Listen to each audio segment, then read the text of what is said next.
Welcome back to Vietnamese Vixens. Today's story comes from a man who thought learning his girlfriend's language would bring them closer together. Instead, it destroyed everything he believed about their relationship. This is Lucas, 31 years old, from Hamburg, Germany, and what he discovered when he finally understood what she was really saying. If you've ever felt like you were missing something important in translation, or if you've been that person trying to bridge two worlds, drop a comment below and let us know where you're watching from. And if this story hits close to home, go ahead and hit that subscribe button, because you're definitely not alone. Here's what Lucas sent us.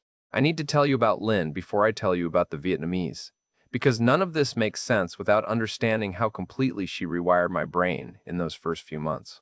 But let me back up even further, to March 2024, when I landed in Ho Chi Minh City with 2 suitcases, and the kind of hollow feeling you get when you've burned down your entire life and you're not sure if you're running towards something or just away from everything you knew. Hamburg was killing me. That's the only way I can describe it. Not literally, obviously, but in that slow German way where everything is gray and efficient and exactly the same every single day until you wake up one morning and realize you can't remember the last time you felt anything at all. I was 31, working as a freelance graphic designer, making decent money, living in a nice enough apartment in Altona, and I wanted to drive my car into the Elbe River just to feel something different. My girlfriend of 4 years, Petra, had left me 6 months earlier for a guy who worked in finance and had better prospects, whatever that meant. My parents kept asking when I was going to get a real job. My friends were all getting married and having kids and posting photos of their perfect lives while I ate doner kebabs alone at 2 in the morning and wondered what the point of any of it was. So I did what any reasonable person having a complete breakdown would do. I got a TEFL certificate online, applied to English teaching positions in Southeast Asia, and bought a one-way ticket to Vietnam. My mother cried. My father said I was being irresponsible. Petra texted me that running away wouldn't solve my problems. They were all probably right, but I got on that plane anyway. The heat hit me the second I walked out of Tan Son Nhut Airport. Not like summer heat in Germany, but this thick, wet wall of air that wrapped around you and didn't let go. It was 10 o'clock at night, and I was sweating through my shirt before I even got to the taxi. The drive into District 1 was chaos motorbikes everywhere. Hundreds of them, weaving through traffic like schools of fish, entire families balanced on single bikes, women in those conical hats, street vendors with baskets hanging from shoulder poles. Everything was neon and noise and the smell of something grilling and gasoline fumes and incense all mixed together. I'd never seen anything like it. I'd never felt so completely, overwhelmingly alive. I found a teaching job within a week at a language center in District 3. The pay was about 42 million dong a month, which sounds insane until you do the math and realize it's only around 1,300 euros. But here's the thing in Vietnam, that money actually meant something. My apartment in District 1 cost 6 million dong a month, maybe 200 euros. A bowl of pho was 30,000 dong, about 1 euro. A beer was cheaper than water. I could eat like a king, live in the middle of the city, and still save money. It felt like I'd discovered some kind of cheat code for life. But the real difference wasn't the money. It was that, for the first time in years, I woke up in the morning and didn't immediately want to go back to sleep. I taught English to kids and teenagers, which was exhausting, but also kind of amazing because they actually wanted to learn. They laughed at my jokes, they asked me about Germany. They made me feel like I had something valuable to offer. After class, I'd ride my rented motorbike through the streets, getting lost on purpose, finding random cafes and street food stalls, watching the city move around me. Nobody knew me here. Nobody had expectations. I could be anyone. I met Lynn 6 weeks after I arrived, at a coffee shop called Bien Minh in District 3. I'd been going there most mornings before work because they had good Wi-Fi and the iced coffee was strong enough to make my heart race. She worked behind the counter, and I noticed her before I noticed anything else about that place. 26 years old, hair down to her waist, one of those smiles that made you feel like you were the only person in the room even though the place was packed. She spoke decent English, better than most of the staff, and we started talking. Just small stuff at first. Where was I from? How long had I been in Vietnam? Did I like it here? The third time I came in, she wrote her phone number on my receipt without me asking, just smiled and said I should text her if I wanted to see the real Saigon, not just the tourist version. My hands shook a little when I typed out that first message. I hadn't been with anyone since Petra, hadn't even wanted to be, but there was something about Lynn that felt different. She felt real. Our first date was at a bun shop place near the Ben Thon market. She ordered everything in Vietnamese, showed me how to mix the noodles with the fish sauce and herbs, laughed when I tried to use chopsticks, and dropped half my food on the table. She told me about studying marketing at night school while working at the cafe during the day, about growing up in Ben Tre province in the Mekong Delta with 3 siblings in a house with a tin roof, about moving to Saigon when she was 19 because there was nothing for her back home except rice fields and the same life her mother had lived. She wanted more than that. She was hungry for it in a way I recognized, even though our hungers came from completely different places. I told her about Hamburg, about the grayness and the breakup and the feeling of being trapped in a life that looked perfect on paper but felt like dying slowly. She listened in a way Petra never had, leaning forward, asking questions, actually caring about the answers. When I tried to pay for dinner, she refused. Split it down the middle, she insisted, equal partners. That's what killed me, I think. The idea that she wasn't looking for someone to take care of her, that she just liked me. The second date was drinks at a rooftop bar in District 1. And she brought 2 of her friends, Trang and Mai, because she said she wanted them to meet me, to make sure I was actually a good guy and not some creep who preyed on Vietnamese women. I appreciated that. It felt honest. Her friends grilled me in broken English about my intentions, about whether I was planning to stay in Vietnam, or if this was just some temporary adventure, about whether I respected Vietnamese culture, or if I was one of those expats who came here because they couldn't hack it in their own country. I answered as honestly as I could. I didn't know what I was doing. I was just trying to figure out how to be alive again. Trang said something in Vietnamese to Lin that made her blush and swat at her friend's arm. They both laughed. I asked what she'd said, and Lin shook her head, still smiling. Just girl talk, she said. You don't want to know. That became a pattern. Lin and her friends would switch to Vietnamese whenever they wanted to say something private, and I'd sit there smiling and nodding, understanding nothing. At first it didn't bother me. It made sense. They'd known each other for years. They had their own language and jokes and references I wasn't part of yet.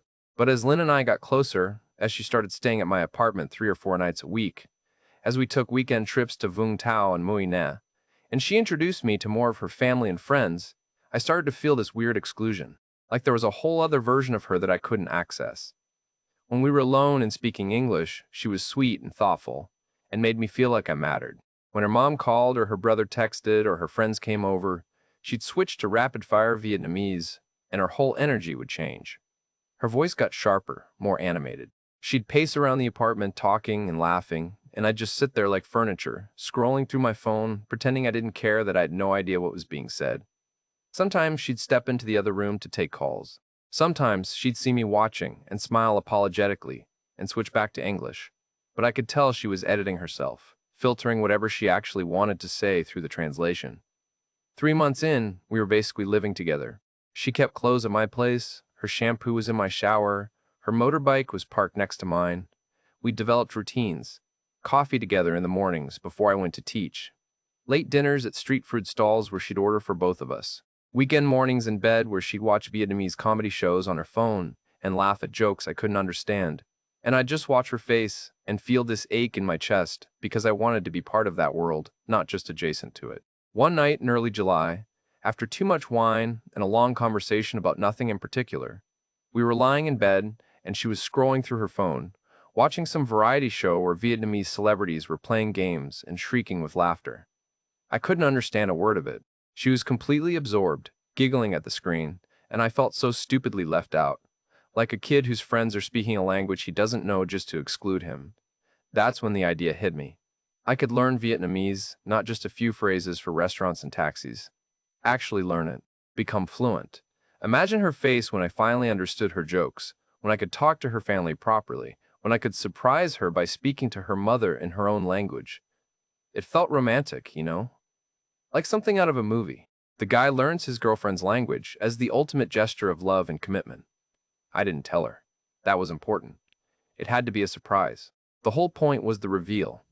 That perfect moment where she'd realize how much effort I'd put in, how serious I was about us, about building a real life together here.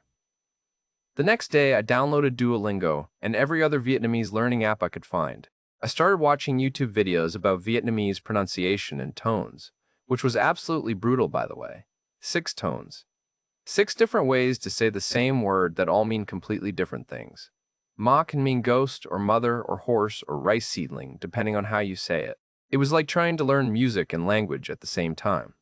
2 days later, I found Ko Hrong through an expat forum.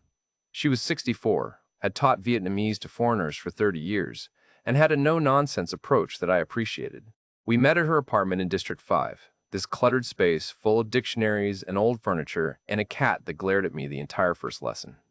She charged 300,000 dong per hour, about 10 euros, and she didn't waste time. "You want to learn my language," she said in English. "That first day, you have to understand it's not just words. It's culture. It's history. It's how we think. You cannot separate them. You ready for that?" I told her I was. We started meeting twice a week, Tuesday and Thursday evenings. I told Lynn I was working on a big design project for a client back in Germany, that I needed those evenings to focus. She didn't question it. Why would she? She trusted me. I threw myself into it like I'd never thrown myself into anything. Flashcards on my phone. Podcasts during my commute. I'd practiced tones in the shower until my throat hurt. I started watching Vietnamese news broadcasts with subtitles, rewinding the same 30-second clip 20 times until I could distinguish between all 6 tones. Coach Rong was a brutal teacher.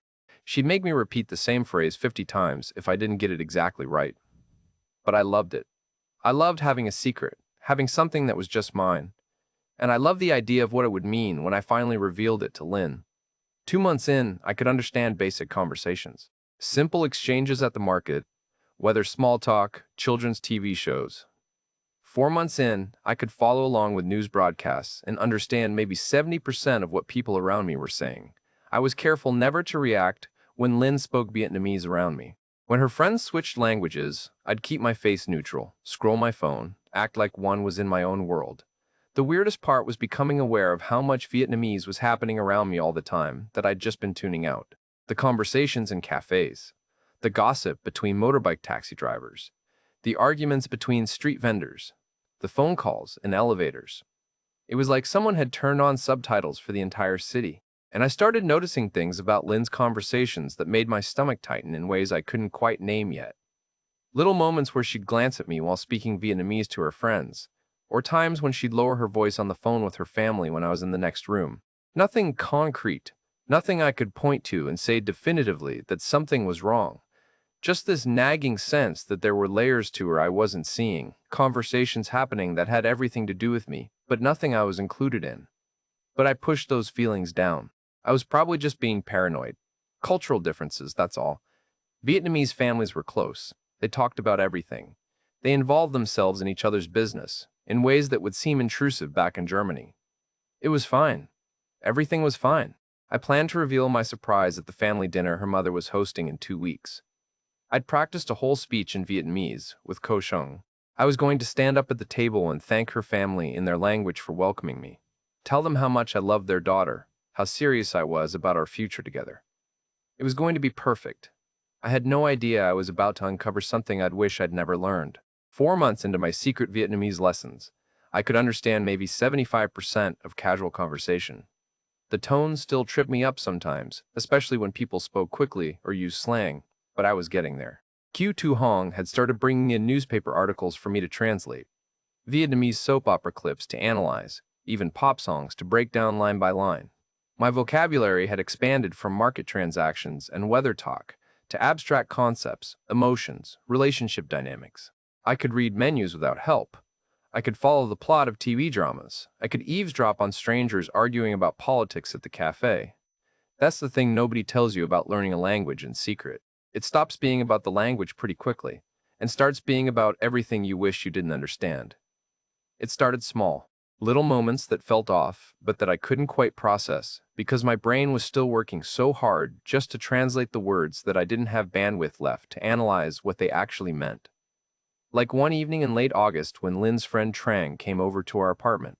My apartment, technically, but Lynn had been staying there so consistently that it felt like ours. Trang brought spring rolls from her mom's restaurant and a bottle of cheap wine, and the 3 of us sat around my little balcony table watching the motorbikes stream past on the street below. We were speaking English at first, the way we always did when I was around, talking about nothing important. Work stress. The heat.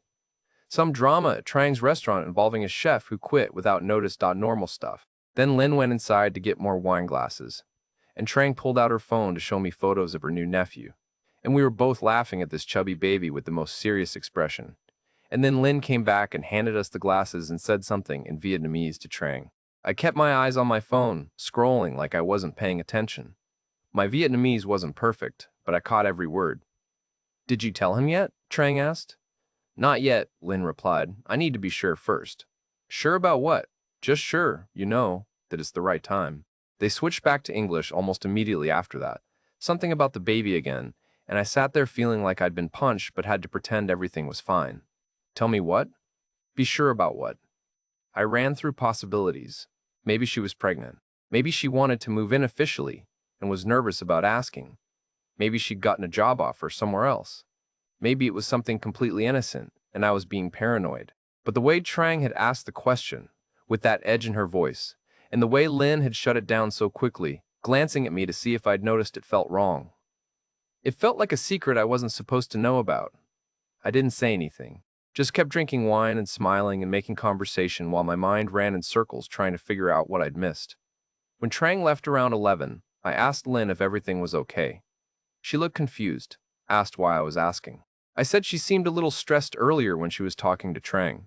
She laughed it off, said it was just work stuff, kissed my forehead, and went to take a shower. I lay in bed that night listening to the traffic outside and wondering if I was losing my mind. The second incident happened about a week later. Lin was on the phone with her mother, and this had become routine enough that I barely paid attention anymore. They talked several times a week, long conversations in Vietnamese that I'd spent months tuning out because I couldn't understand them anyway. But now I could, so I did. I was in the living room with my laptop, supposedly working on a logo design for a cafe in Hanoi. Lin was in the bedroom with the door half closed, but her voice carried. She was telling her mother about her week, about some difficult customer at work, about the weather. Normal daughter-to-mother conversation. Then I heard my name. Lucas is doing well, she said in Vietnamese. The teaching job pays about 42 million per month. Not amazing, but okay for a foreigner here. Her mother said something I couldn't quite catch. Yes, Lin replied. But there's more where that came from. His family in Germany has money. He doesn't talk about it much, but I can tell. The way he was raised, the things he knows, he's not just some backpacker passing through.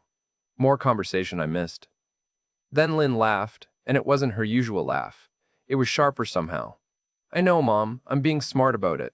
Don't worry. My hands had stopped moving on the keyboard. I was staring at the screen, but not seeing anything. There's more where that came from. What did that mean? Was she talking about me like I was an investment? A resource to be managed? No. I was being crazy. She was probably just explaining to her mother that I wasn't broke, that I could take care of myself, that her mom didn't need to worry about her daughter dating some struggling English teacher. That made sense. That was normal. Vietnamese families worried about financial stability. It was cultural. It didn't mean anything sinister. But the laugh. That laugh stayed with me. The thing about understanding a language is that you start to hear tone and inflection in ways you couldn't before. When Lin spoke English, everything was filtered through the effort of translation, the careful word choice, the slight accent that made everything sound softer. But in Vietnamese, she was different, faster, more direct, less concerned with how things sounded, more concerned with what they meant. I started paying more attention after that, really paying attention. And once I started looking, I couldn't stop seeing things. 2 weeks later, we had dinner with Lin's younger brother Min at a hot pot place in District 5. Min was 23, worked at a phone repair shop, and spoke almost no English. The entire dinner was in Vietnamese, which meant I'd spent 6 months sitting through these family gatherings smiling and nodding while Lin translated the occasional sentence for me. But this time, I understood everything. Min was asking Lin about her plans for their mother's birthday, about whether they should pool money for a new motorbike or just give cash, normal sibling logistics. Then, while Lin was in the bathroom, Min looked at me across the table and said, in Vietnamese, assuming I couldn't understand, "This German guy actually seems decent." Not like the last one. His friend, who I'd never met before, laughed. "Does he know you're the reason she's been able to send money home every month?" Min shrugged. "She's handling it. Chilin is smart. She knows what she's doing." Then Lin came back, and they switched to simpler Vietnamese, speaking slower so she could translate for me, asking me about Germany and teaching and whether I liked Vietnamese food. I answered in English with Lin translating, all while my mind was stuck on what I'd just heard. She's been able to send money home every month. What money? I'd never given Lynn money except splitting bills and buying meals, which she often paid for anyway. Was she supporting her family? Was that what this was about? I told myself this was still okay, still normal. She worked hard, she made decent money at the cafe plus her night school scholarship.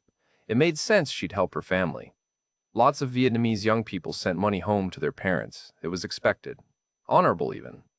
But why hadn't she told me? Why did it feel like I was discovering this by accident, through overheard conversations that I wasn't supposed to understand?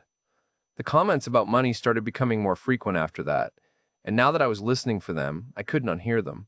Lynn mentioned my savings account in Germany 3 separate times over the next 2 weeks, just casually, in passing, asking how much interest German banks paid, whether I kept most of my money there or here in Vietnam, whether my parents helped me financially or if I was completely independent.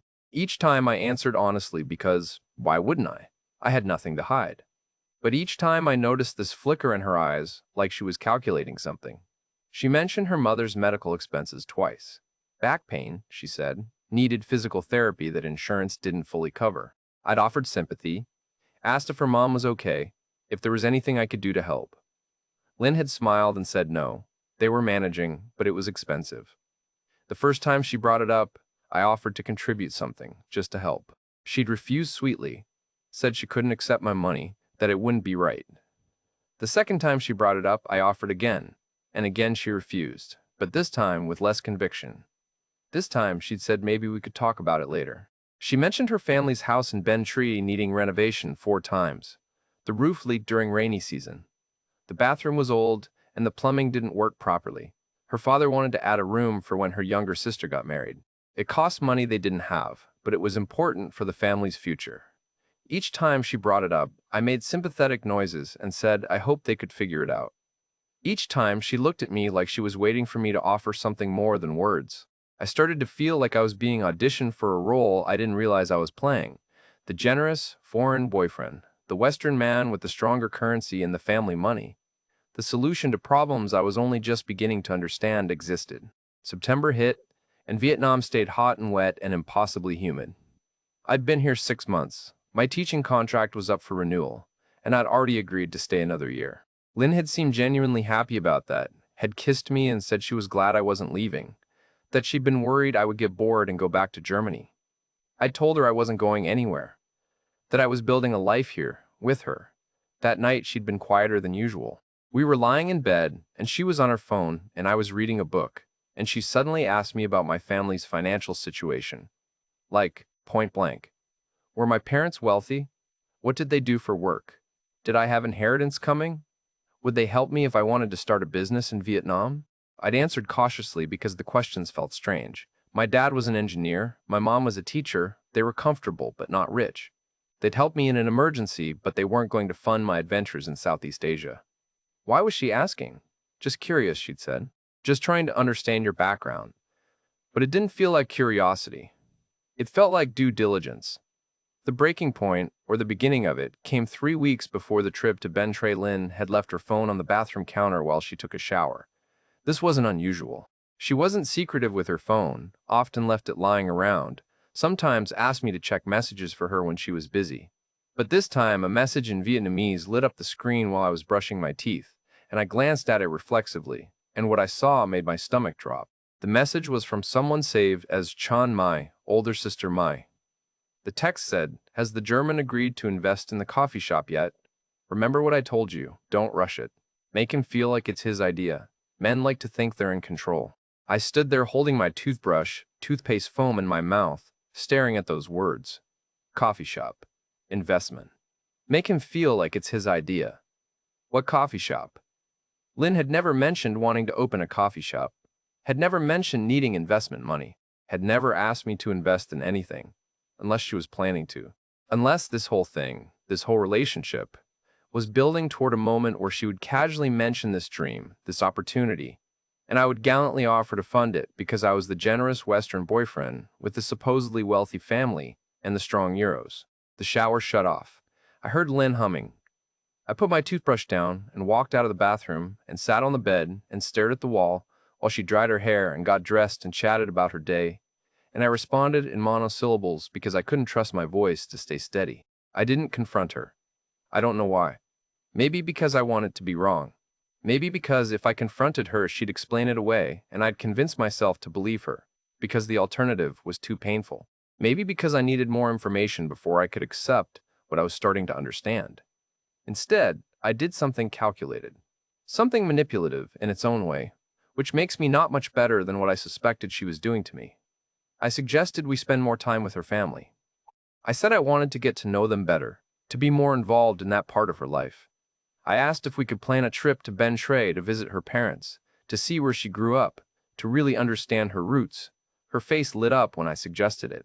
She seemed genuinely excited, not suspicious at all. Said her family had been asking about me, that her mother especially wanted to meet me properly, that this was important to her. We planned it for the following weekend. She'd take Friday off work, we'd leave Thursday night, spend 3 days there, come back Sunday evening. Perfect, she said.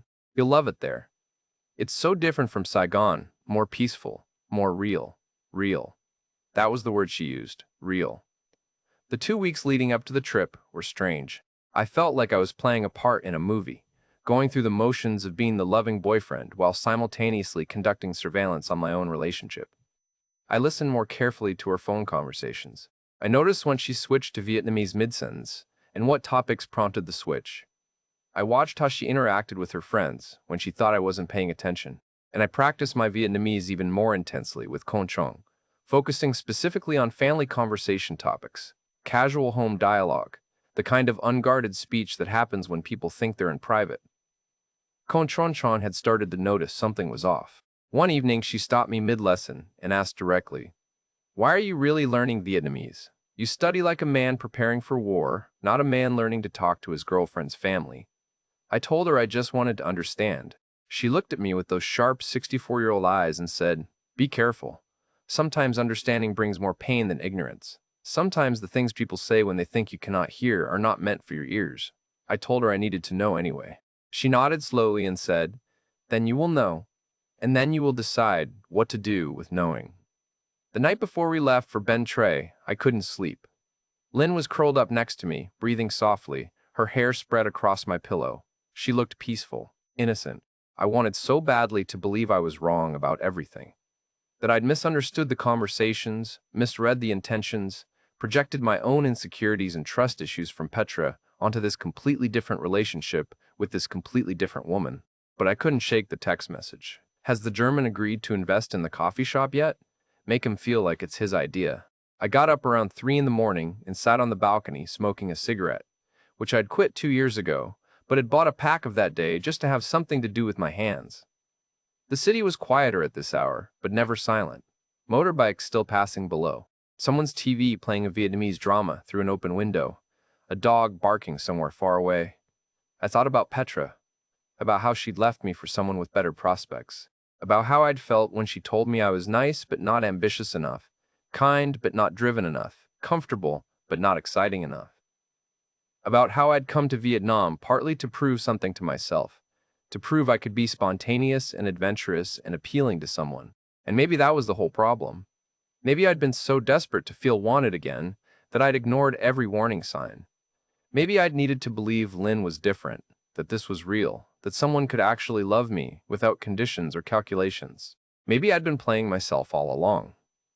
Friday morning, I packed my bag for the weekend. Clothes, toiletries, the German chocolates, and bottle of wine I'd bought as gifts for her parents. Lynn was excited, kept checking the bus schedule on her phone, making lists of people I'd meet and things we'd do. She seemed genuinely happy. There wasn't even a hint of deception in her face, which meant either I was completely wrong about everything, or she was a much better actor than I'd given her credit for. We caught the bus from the station in District 1 at 2 in the afternoon, 3-hour ride through increasingly rural landscape, rice paddies and palm trees and small towns that all looked the same. Lynn held my hand the whole way, pointed out landmarks from her childhood, told stories about growing up in the Delta. She seemed more relaxed than I'd ever seen her in Saigon, like she was finally coming home after a long time away. I smiled and listened and felt my stomach twist into knots, because in 48 hours I was going to know the truth, one way or another, and I was terrified it would be the truth I was expecting. The bus pulled into Ben Tre as the sun was setting, everything turning gold and orange and impossibly beautiful. Her father was waiting at the station on an old motorbike.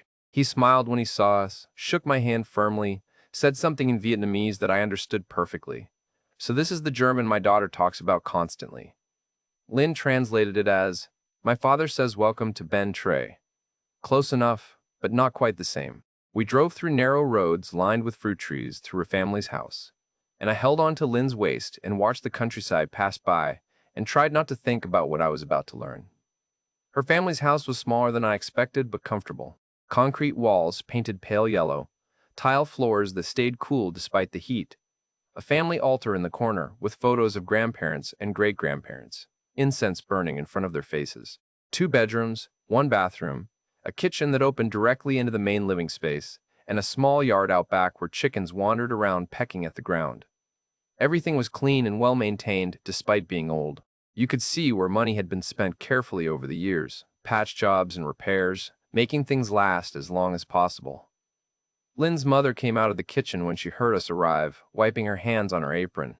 She was small and round with the same smile as her daughter, and she greeted me in Vietnamese that I pretended not to understand while Lynn translated.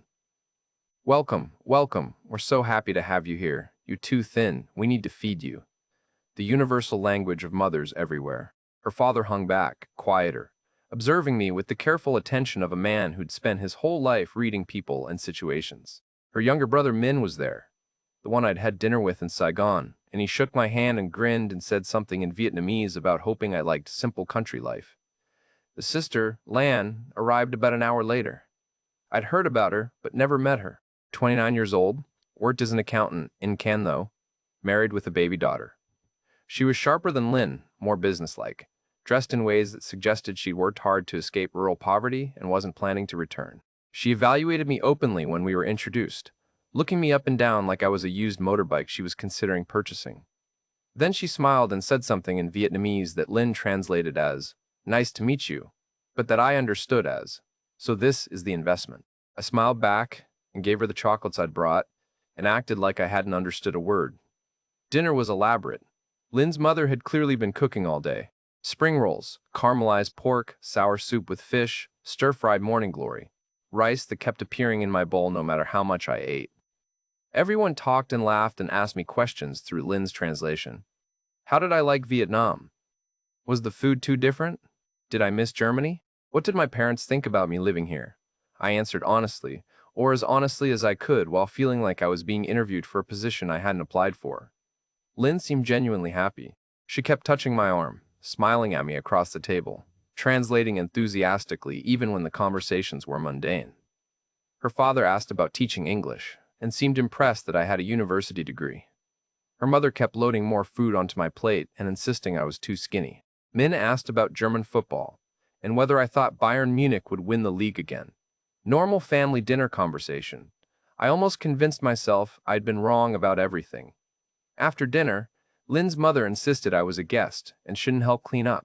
Lynn and her sister started clearing dishes while I sat with her father and brother in the living room, attempting conversation through a translation app on my phone and a lot of pointing and gesturing.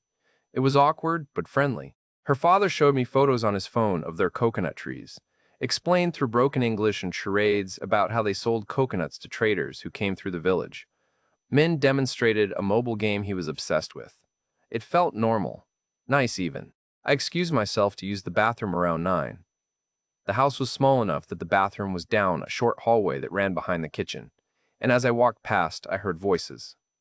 Female voices speaking Vietnamese in that casual, rapid-fire way people talk when they're comfortable and unguarded. Lynn, her mother, and Lan. They were washing dishes and clearly thought I was far enough away not to hear, or more likely, they'd forgotten that distance didn't matter when I couldn't understand the language anyway. I stopped. I shouldn't have, but I did. Stood in that narrow hallway in the dark, barely breathing, listening to every word. Lan spoke first. "So this is the German you've been telling me about. He seems nice, very polite, but also very gullible, doesn't he?" Mother laughed, not unkindly. "These Western men, they fall in love with the idea of us. They think we're all traditional and sweet and grateful. They don't understand it's just practical. Mom, don't say it like that." That was Lynn, and her voice was quieter than the others. "It sounds terrible when you say it like that. Why?" Lan again. sharper. It's true. You think he actually cares about you beyond what you can do for him? Come on, Em. He came here because life is cheaper, because he can play the big man with his euros while teaching English to children. He gets to feel important and exotic, and have a pretty young girlfriend who makes him feel wanted. You're not doing anything wrong by getting something out of it, too. A pause. I could hear water running, dishes clanking. My heart was hammering so hard I thought they might hear it through the wall. Lynn spoke again, even quieter. I do like him. He's kind. He makes me laugh. He's not like the others who just wanted something quick. He's actually trying to build something here. That's good, Mother this time, her voice warm but firm. But kindness doesn't pay for your school. It doesn't fix our roof. It doesn't help your father's back pain or Min's dental work we can't afford. Lucas has money, Lynn. His family has money. He's here because he can be. You need to be smart about this. I am being smart about it. Lynn sounded defensive now. I'm not rushing anything. I'm being careful. But yes, he could help us. He could help with the coffee shop idea. He could invest. Not because I'm tricking him, but because it would be good for both of us. We could run it together. It could be our future. Lan laughed, and it wasn't cruel, but it wasn't kind either. You're getting older, Lynn. 26 isn't young anymore, not here. You need to secure your future while you can. These foreign men don't stay forever. They go back home eventually, back to their real lives. You need to make sure you get what you need before that happens. He's not leaving. Lynn said it firmly. He renewed his contract. He's staying another year at least. And then what? Mother again. Another year after that? Maybe. Maybe not. But if in that time you can get him to invest in the coffee shop, to put money into something with your name on it, to help with the house renovation, to commit financially in ways that protect you, even if he leaves. That's not wrong, Lynn. That's just being realistic. Long silence. I was frozen in the hallway, my legs numb, my breath shallow. When Lynn finally spoke, her voice was so soft I almost missed it. You're right. I know you're right. I just wish sometimes that it could be simpler. He looks at me like I'm special, like I'm not just a transaction. You are special. Lon said it gently now. Special enough to give your family a better life. Don't feel guilty about that. Look, he chose to come here. He chose to come to a country where everything is cheaper for him, where he can live like a king on a teacher's salary, where he can date women who wouldn't look at him twice back in Germany. You're just making the same choice he made, choosing a situation that benefits you. That's fair. Another pause. Then Lynn, resigned. Okay, you're right. I need to stop being sentimental. Next month I'll bring up the coffee shop investment. I'll tell him I've been saving money, that I've found a location, that it's always been my dream. I'll make it romantic. Tell him we could build it together, that it could be ours. He'll want to help. Germans like projects. They like feeling useful. Perfect. That's my smart little sister. Lan sounded pleased. And the house renovation? Has he offered anything for that yet? Mother answered. Not yet, but Lynn has mentioned it several times. He'll offer eventually. These guilt-driven Western men always do. They can't stand the idea of their girlfriend's family struggling when they have money. Makes them feel like bad people. They all laughed at that. Not cruelly, just matter-of-factly. Like they were discussing a predictable weather pattern. I don't remember walking to the bathroom. Don't remember how long I stood there with the door locked, staring at my reflection in the cracked mirror above the sink. My face looked gray. I felt like I might throw up. 6 months. 6 months of believing this was real. 6 months of falling in love with someone who saw me as an investment opportunity. As a guilt-driven Western man who could be manipulated into funding her life. The worst part was how reasonable they'd made it sound. How they'd framed it as fair, as just evening the playing field. As me having made the same transactional choice by coming to Vietnam in the first place. And maybe there was truth in that. Maybe I'd come here because it was easier. Because my money went further. Because I could be someone here that I couldn't be back home. But that didn't feel the same as what they were describing. Or maybe it did, and I just didn't want to see it. I splashed water on my face, dried it with the threadbare towel hanging on the wall, walked back to the living room and sat with her father and brother, and smiled and nodded, and showed them photos of Hamburg on my phone while my entire world collapsed inside my chest. The rest of the weekend passed in a fog. I went through the motions, smiled at appropriate moments, let Lynn's mother feed me breakfast and lunch and dinner. Went with Lynn on a walk through the coconut groves behind the house, held her hand, kissed her when she pointed out a bird she'd loved seeing as a child.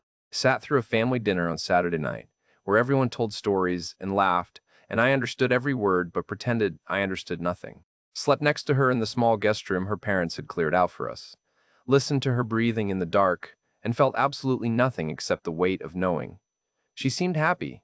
That was the part that killed me. She seemed genuinely, completely happy to have me there with her family. Either she was the best actor I'd ever met, or she genuinely convinced herself that what she was doing was okay, that this was just how relationships worked, that love and practicality weren't mutually exclusive, that using someone and caring about them could somehow coexist. On the bus ride back to Saigon Sunday evening, she fell asleep with her head on my shoulder. I stared out the window at the darkening countryside and tried to figure out what I was going to do. Confront her? And say what? That I'd been lying to her for 6 months about learning Vietnamese just to spy on her conversations? That I'd eavesdropped on a private family discussion? That I'd violated her privacy just as much as she'd violated my trust? Or maybe I should just leave, pack my things, break the lease, get on a plane back to Germany, and pretend this whole thing never happened.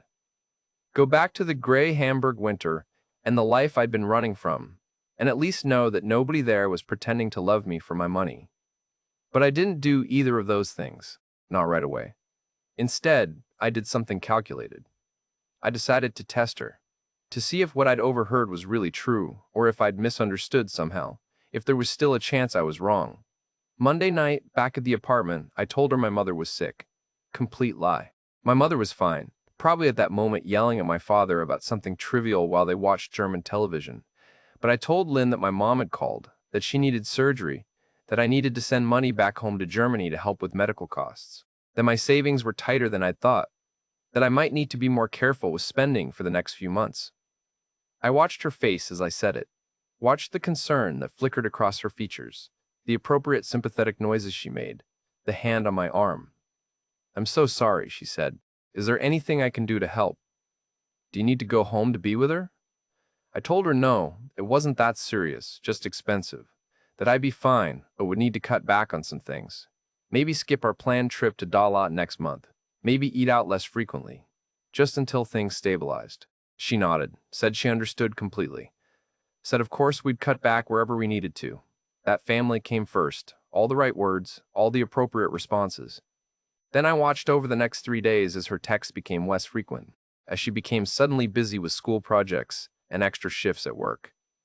As the warmth in her voice cooled by degrees so subtle, I might not have noticed if I hadn't been looking for it.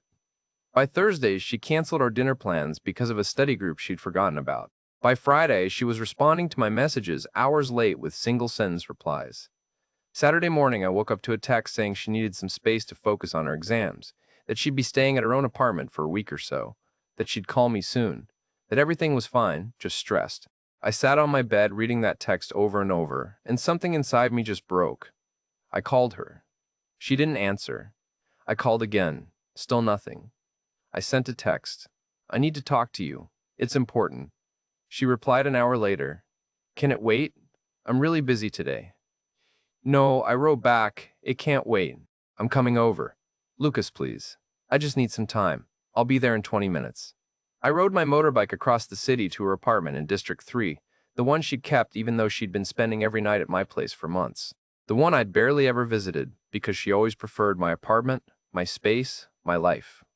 I knocked on her door, and she answered after a long pause, looking tired and annoyed and beautiful and like a complete stranger. "We need to talk," I said in English, and walked past her into the small room she rented. A bed, a desk, a wardrobe, a window looking out at an alley. This was where she really lived, and I'd never really seen it before.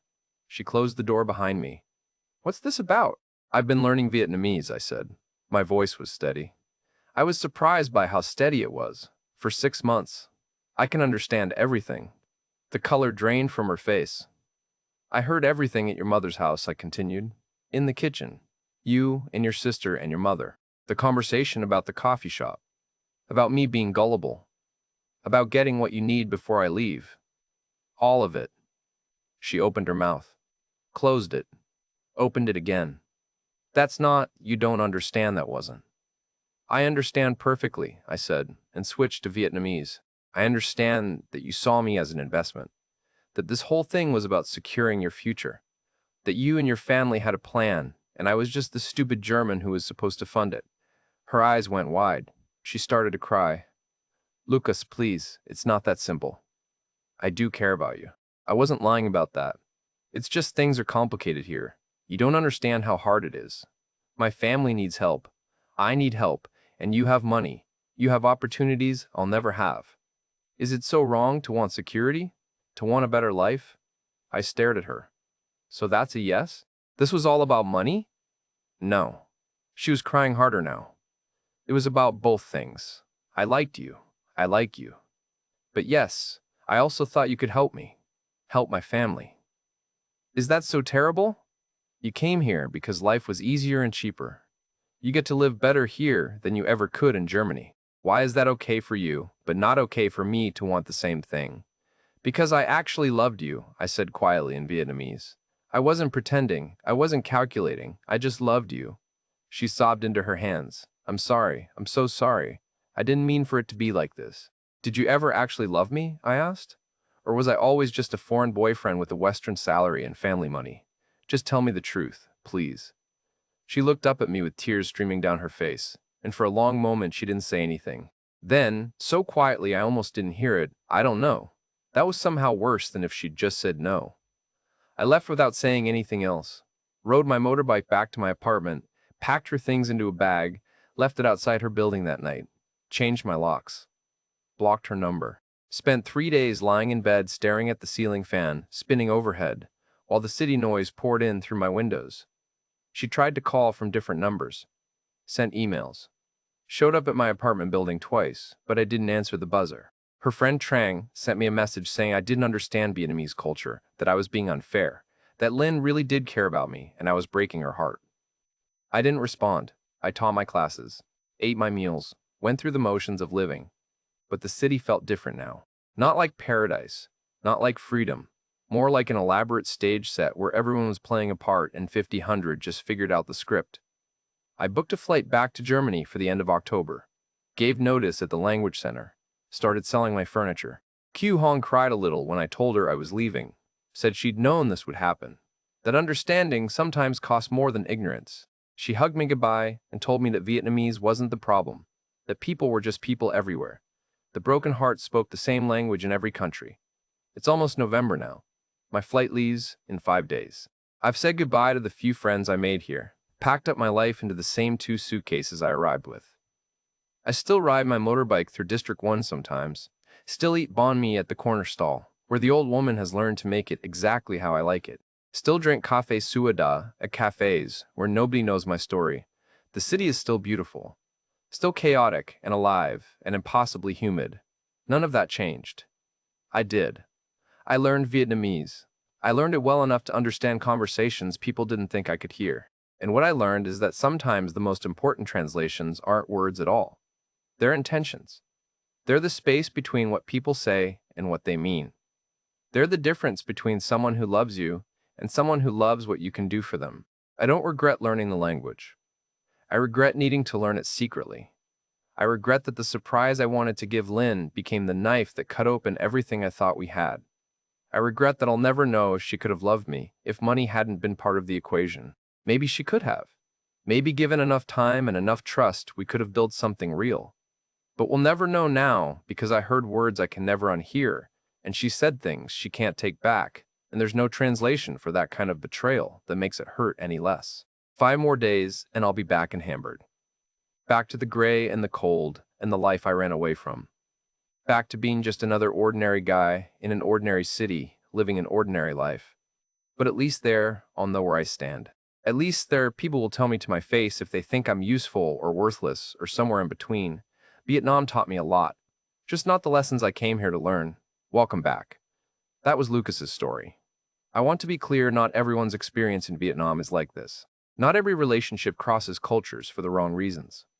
But if you've been there, if you felt that disconnect between what's being said in English and what's being said in another language you weren't supposed to understand, share your story in the comments below. And if you're thinking about moving to a new country for love, just remember, the language barrier can protect you from truths you're not ready to hear, until you become fluent enough to understand everything. And sometimes, that's when the real heartbreak begins. Thanks for watching Vietnamese Vixens. Subscribe if you haven't already. And remember, sometimes the most painful conversations are the ones we were never meant to hear.